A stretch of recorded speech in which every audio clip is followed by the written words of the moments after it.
Over recent years, the government has made great play of trying to simplify our tax system. This is a fine ambition, but I'm afraid it hasn't actually worked out in practice. The UK now has got one of the longest and most complicated tax codes in the world. What we have to do as tax advisors is we need to be on top of all the legislation.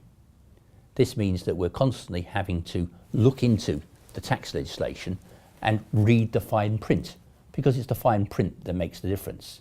This is just simply one of the volumes that we have to spend our time reading the detail.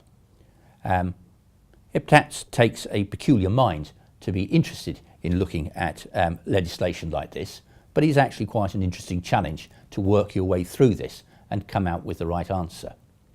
Unfortunately, far too few tax advisors actually go to the source material and actually read what the legislation says and form their own opinion on it.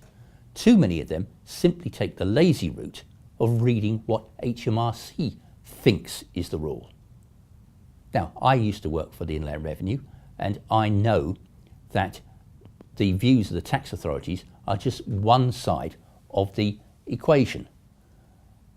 You need to have your tax advisor looking at the tax legislation from your own perspective and forming the right view of what the legislation says, and therefore what you're entitled to claim or what you're entitled to do.